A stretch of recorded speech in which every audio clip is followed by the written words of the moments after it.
The role of the Guru. Please start reading. Whom did you ask to read? Sorry. Bharat. Yes, we should read. Role of the Guru. We have to start from the first page. Next chapter. Throughout my conversations with Daji, he often made mention of his two gurus, Babuji and Charity. However, most of these references were in passing, and I felt that without a deeper examination of the role of the guru, our discussions would be incomplete. Your gurus obviously had an enormous impact on your life, I said. Would you say that it is necessary to have a guru in order to evolve spiritually? First, let us understand what a guru is, said Daji. Then you decide whether or not he is necessary. Okay, I said. Then what is guru? That's all up to you, he replied. At what level do you accept him? To have to some having a guru is mere formality. To others the guru is a teacher. To some people he is teaching itself. It's embodied living example. And then there are those people for whom the guru is its very essence. Really, the guru is all of this. So, what is the role of a Guru? So, that paragraph gives you all the possible roles of a Guru. We are going to read further about it in Sahajmarg philosophy, the role of a guide in spiritual realization, the role of a guide. So the Guru is all of this. He can be a teacher, he can be just a mere formality, he can be a living example, he can be the essence, all of this put together. It's up to us how we accept the Guru. Okay? The highest level is when we start imbibing the essence of the Guru. That's the highest level. So that actually gives you the best,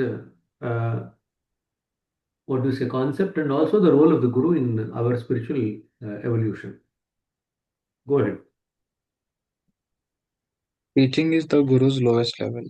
It is his lowest function. Teaching is limited because if a person does not truly crave divine knowledge, no teacher can make them learn. If they do crave it, then they will find hints everywhere and teaching will become redundant. So teaching is the lowest level of function. Please underline that. So that could be a question for you in the exam.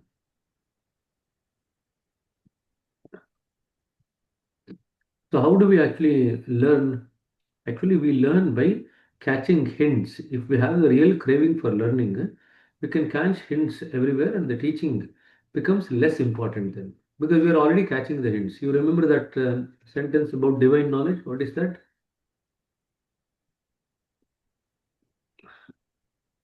Divine knowledge can only be caught, not taught. So divine knowledge can be caught and it cannot be taught. And if you have the ability to catch the divine knowledge, then the need to teach it actually becomes less and less important. So, in that way, the guru's job, real job, is to actually teach you or make you capable of catching the divine knowledge. That is what is the major role of the guru. Not necessarily to directly to teach you, but make you capable of catching the divine knowledge. Once you are made capable, it's something like this. You can help somebody with some money all the time, on and off. But if you actually make a person capable of a particular skill based on which they can actually develop a livelihood, then you have given them the best knowledge. That's something like that. So, Guru actually gives you the ability to catch the divine knowledge. Now, for that, we need to adjust ourselves to the Guru. Most of the people want the Gurus to teach knowledge. When the Guru teaches the knowledge, as far as we are concerned, it's like second-hand knowledge for us. Right? Whatever might be the experience of the Guru or others, but as far as we are concerned, it's second-hand knowledge. For the Guru, it's a first-hand knowledge based on their experience. So the best guru is one who makes us capable of experiencing the divine knowledge that he is got. So when we can experience it, we also catch it. When we catch it, then it becomes ours. So that is the best role of the guru. Okay. Okay, I shall continue. I just finished the coffee in silence. Okay.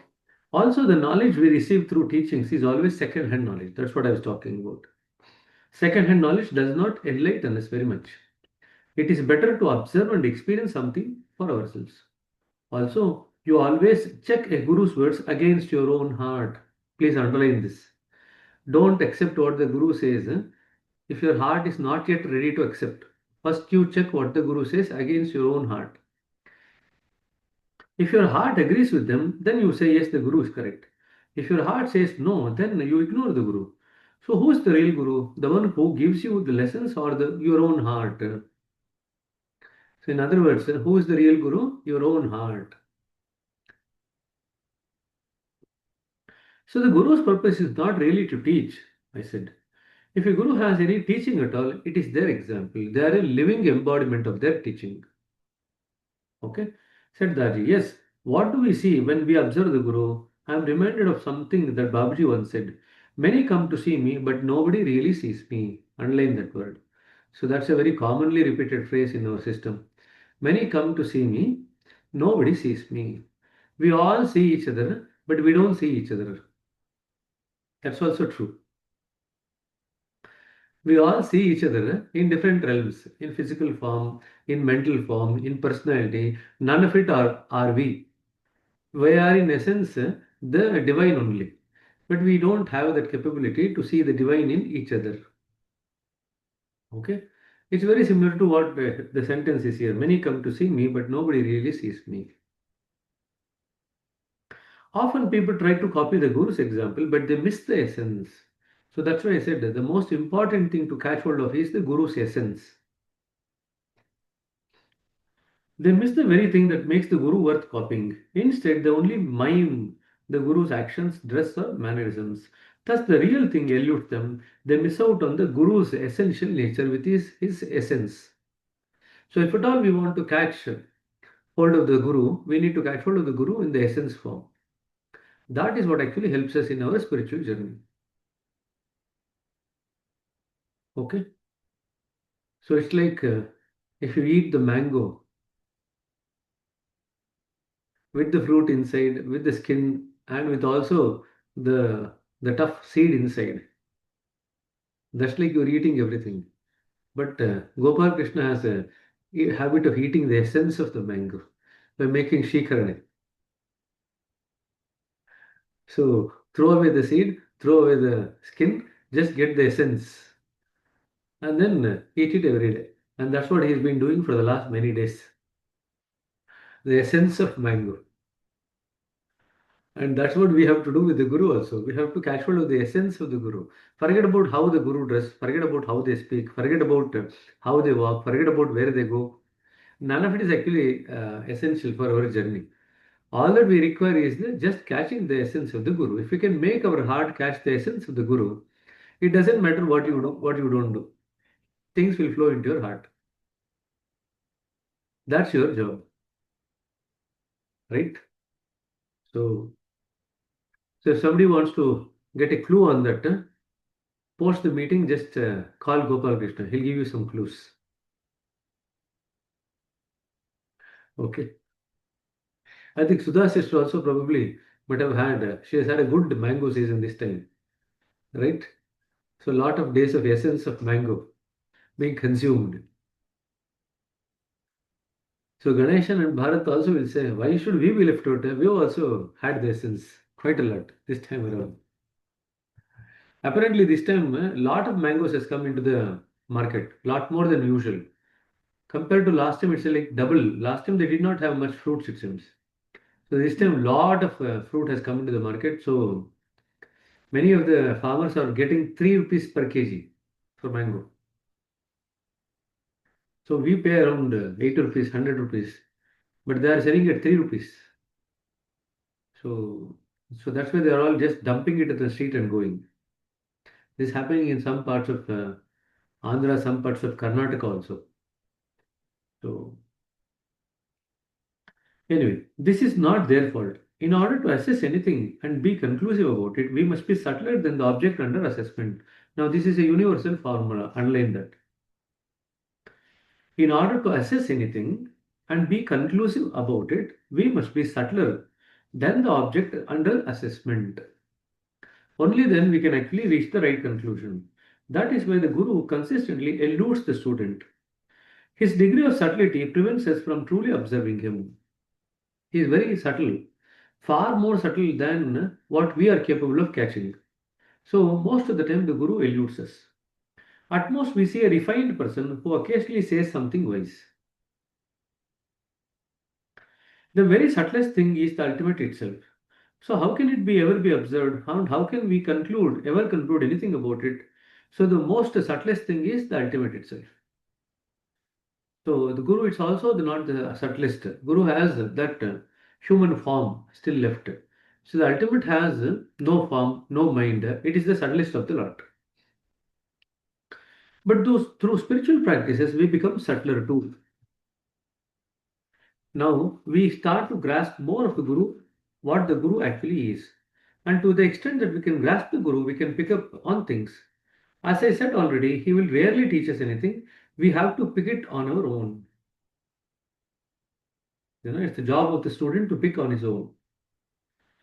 Now, underline next sentence. Really, the Guru does nothing at all. Nor does he have to. Can night exist in the presence of the sun? The sun rises and the darkness simply retreats. The sun does nothing to make the darkness retreat. Its nature is to be as it is. Similarly, the Guru, the literal meaning of the Guru, word Guru is dispeller of darkness. But like the sun, the Guru does nothing to dispel the darkness. He simply is as he is. Okay?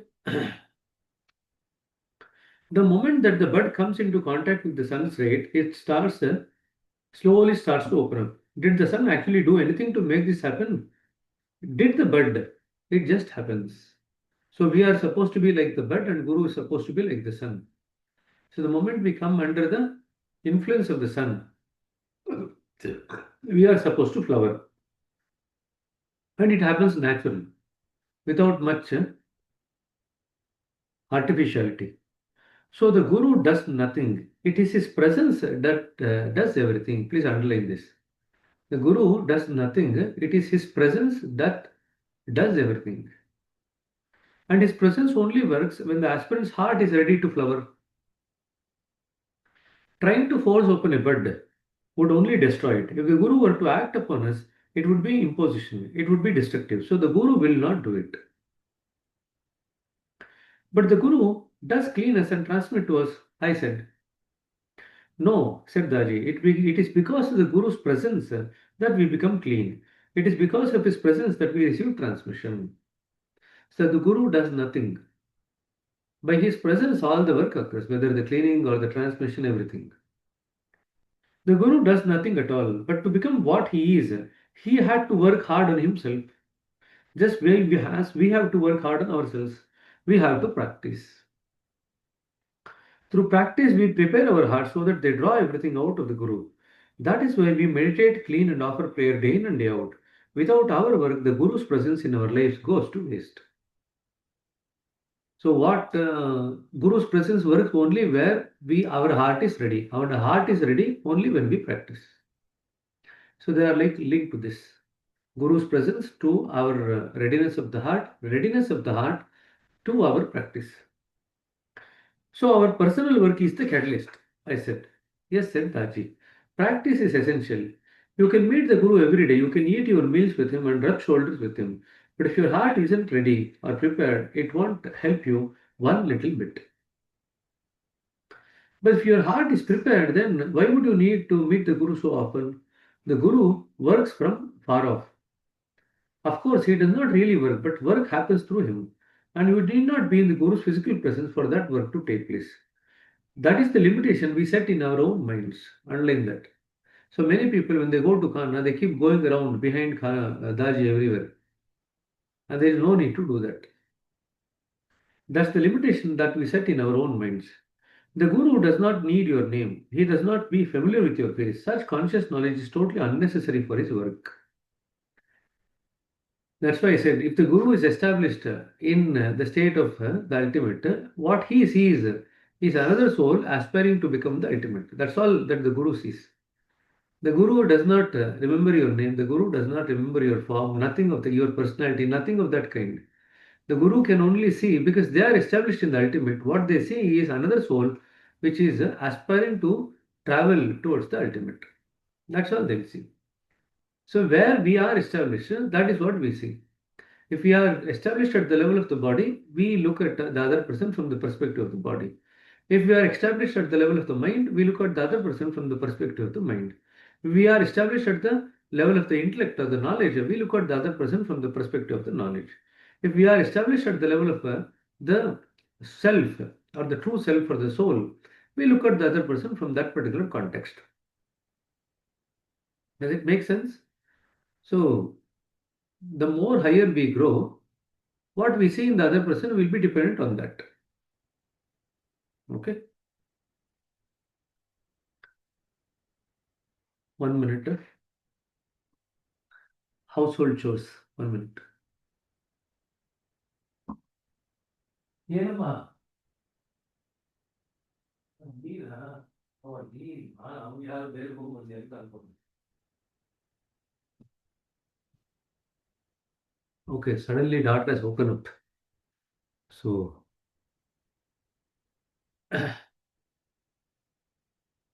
to what extent do we need to personally interact with the Guru? I asked. The relationship need not manifest at a human level at all. Nevertheless, it is best that you meet your Guru once in your lifetime. That doesn't mean to say that you have to shake hands or have a conversation, but just be around him once. Underline that. If your attitude is right at that time, if you are receptive, something special happens. Now, the next part is underline that. Your entire spiritual journey is plotted out.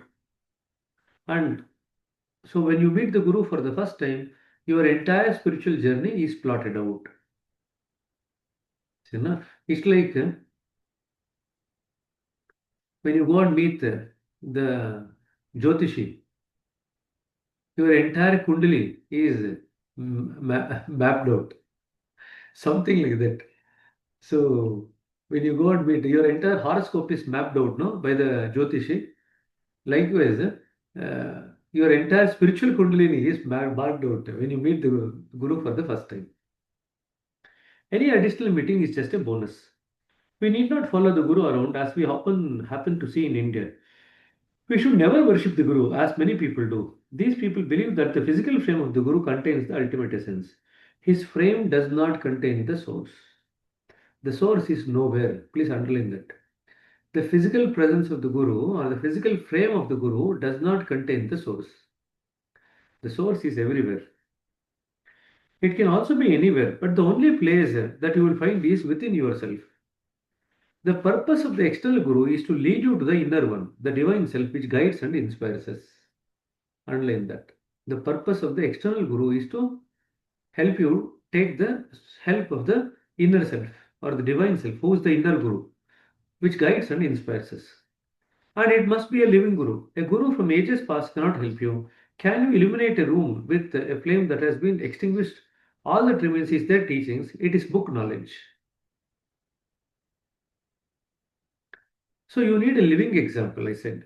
Even an example isn't necessary, said Daji. If you don't meet him very often, of what use can his example be? What we really need is the essence that he infuses in our hearts in the form of transmission. So the essence in the form of transmission is what we need from the Guru, the living Guru.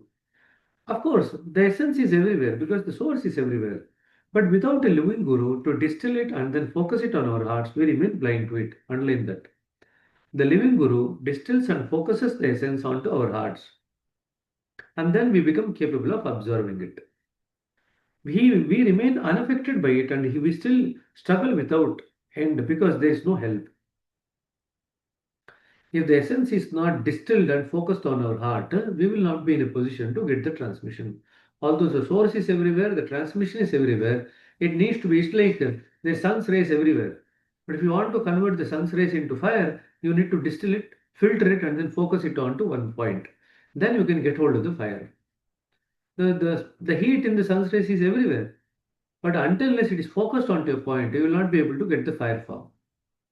Something similar. The source is everywhere, transmission is everywhere. Transmission really helps in modification or helping our journey to evolve when it is focused onto the heart of the Abhyasi. That is what should happen.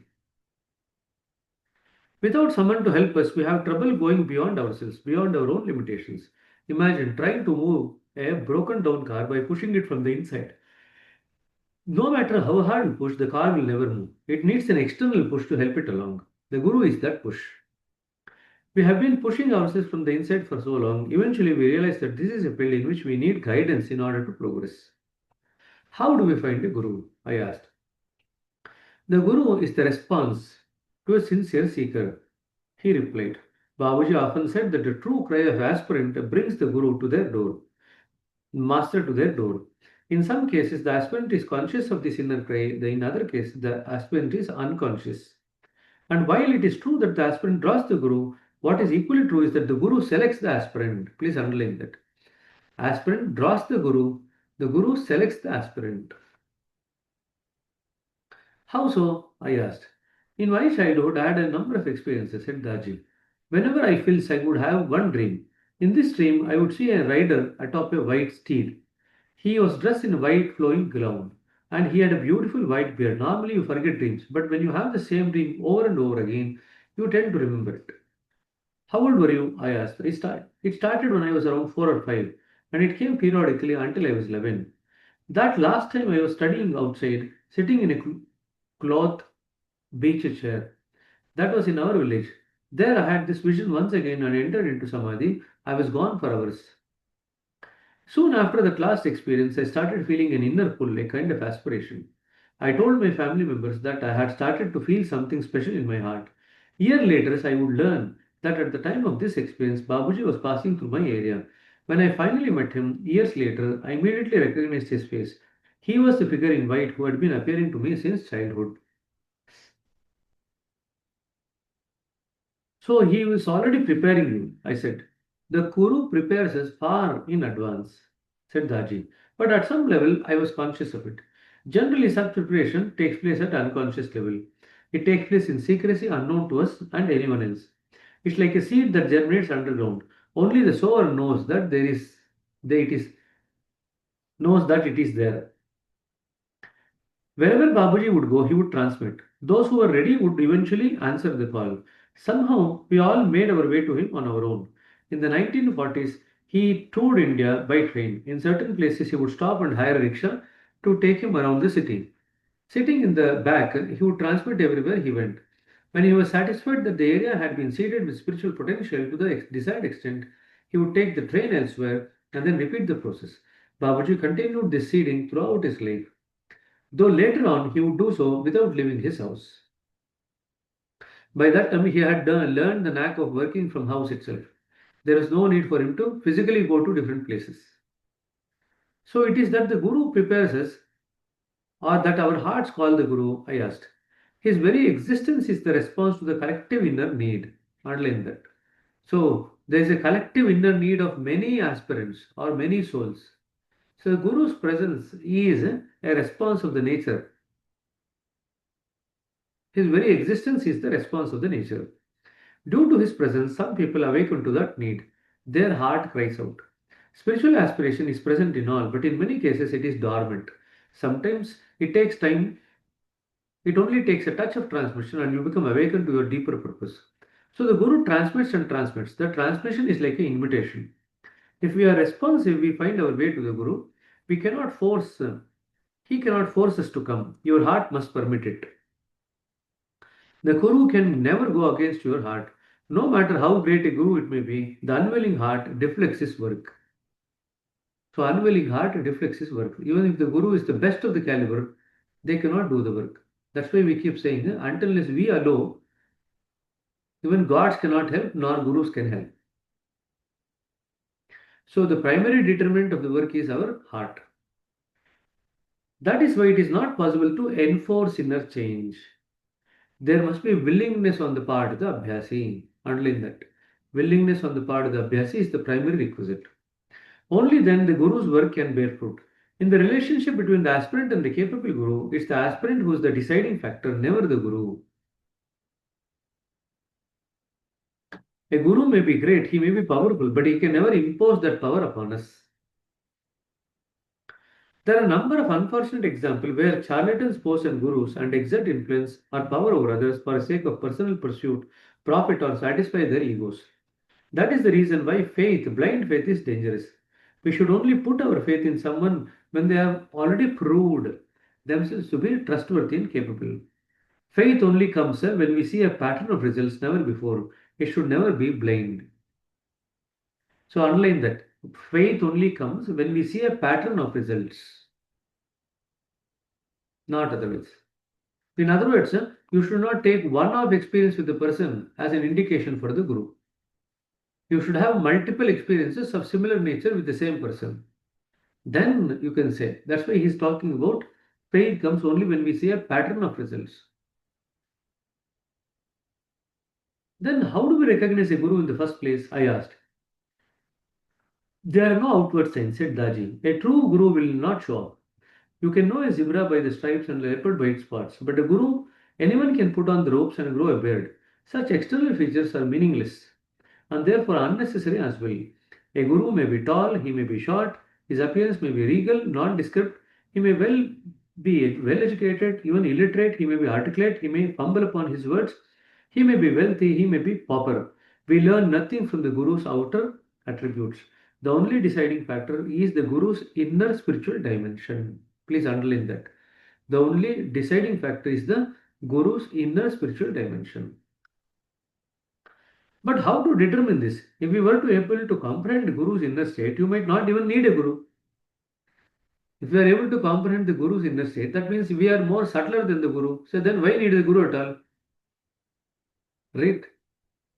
So then what is the way to test him? I asked. When your soul in its wisdom finds a person who is right, you will feel peace and calm in your heart, said Daji. Underline that. You will feel peace and calm. That's one indication. It may come immediately after starting your spiritual practice or it may come after some time, but it will come. When this is the case, know for sure that this is the one who can guide you. But for how long do we need to practice before we find this peace and calmness? I asked. Well, it depends on you, he said. In my very first sitting, I knew what I had found, what I was looking for. For others, it can take few weeks or few months. You see, some people need time to be convinced by their own experience. Underline that. So people need time to be convinced by their own experience. How can you tell if it's a wrong person? I asked. Your heart will start doubting. Of course, the mind will always have few doubts. Its nature is to question things. But when your heart is restless and heavy with doubt, know that this person is not for you. Conversely, when your heart is satisfied and then don't go on entertaining mental doubts forever. Now it is time to settle down in your practice and work on yourself. So peace and calm, and then the heart is satisfied. So two indications. Doubt can be there at the level of the mind. But if there is doubt at the level of the heart will feel heavy. But if the heart is satisfied, the heart will start feeling lighter. Okay. So 3 or 4 signs to identify the Guru. And this should happen repeatedly, not only once. So you should try it out few times. And each time you feel that the same result is coming, then you can look at that particular person as a possible Guru for your journey. So peace and calmness in the sense that the mind also, for the time being, keeps quiet.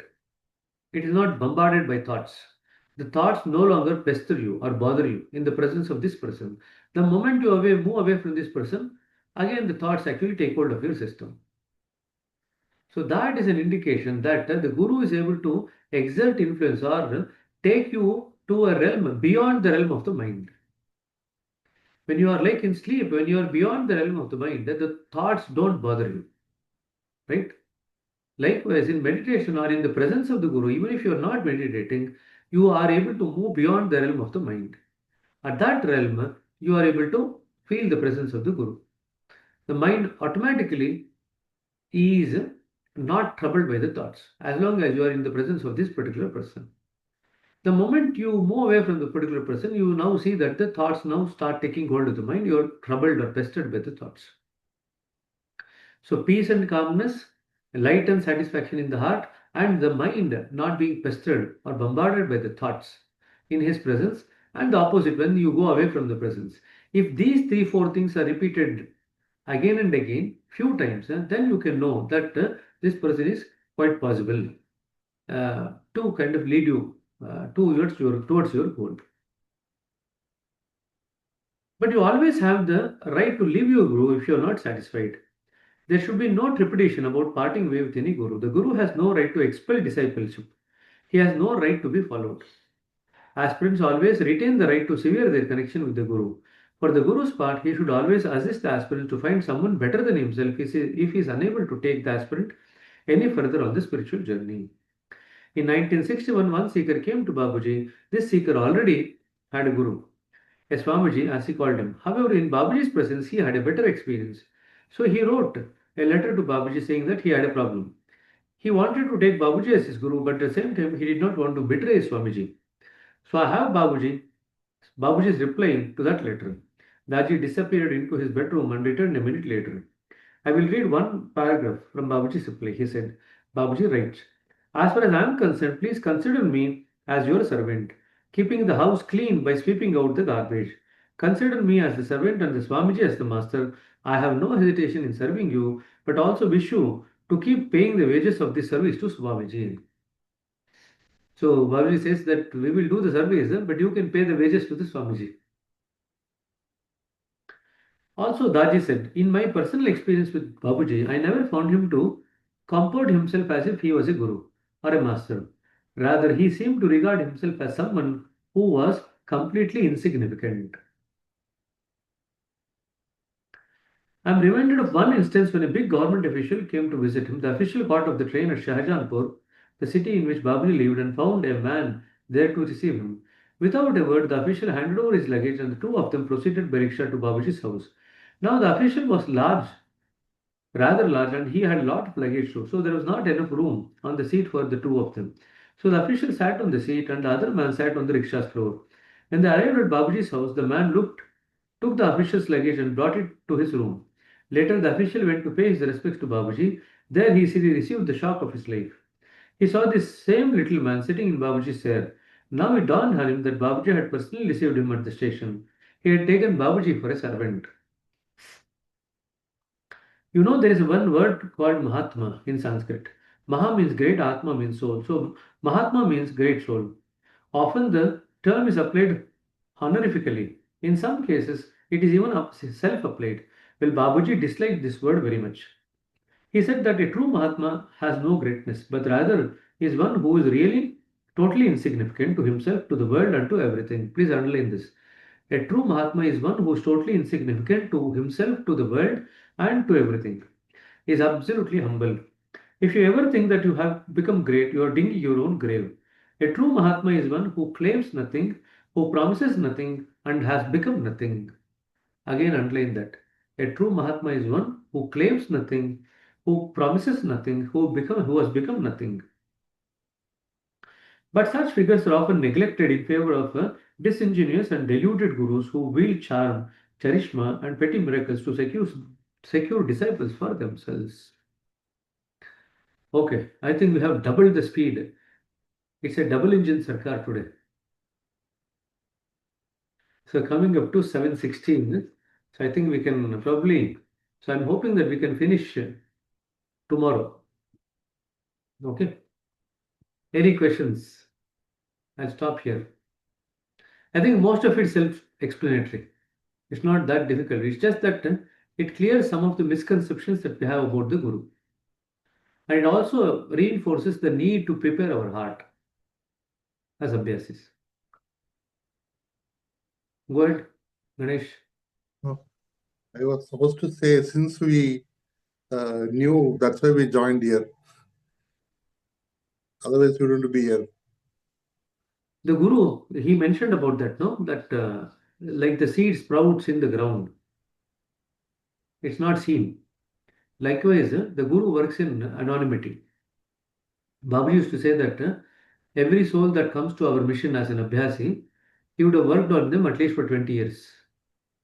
And then only they'll come into the system as an Abhyasi. Okay, so the Guru does this work in obscurity, in secrecy, and we don't feel it. But we seem to feel that suddenly we become an Abhyasi. So Gopal Krishna, Bharat, you did not suddenly become an Abhyasi. So not to worry.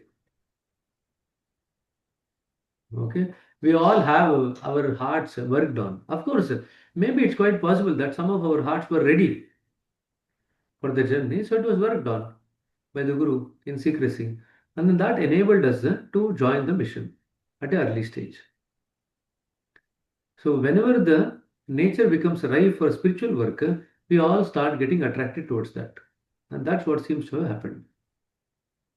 Okay, I don't think any one of us would have come here without the Guru working on us in secrecy. When I say secrecy, what we mean is that at a level beyond the body and the mind, at the level of the soul itself. That's how the work occurs. And we are not subtler to be able to catch the work at that level. So we are totally unaware of it. We can only feel the repercussions of that work. Then one of the repercussions of the work is that we have now become the aspirants in the system. Okay. So no questions today. That's pretty good. But revise this.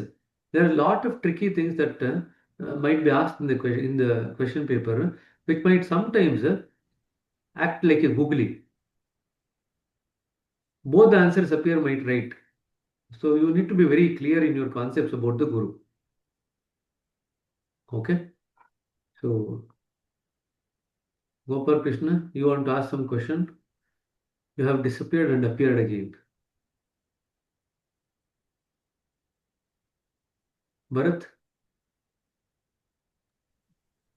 There are a few questions I'll ask. I'm writing it down. I'll you ask write and you one more. please send it to me on the WhatsApp. Bharat's way of indicating that he wants to ask a question is he's going to pull the beard. Then I know that he's supposed to ask a question.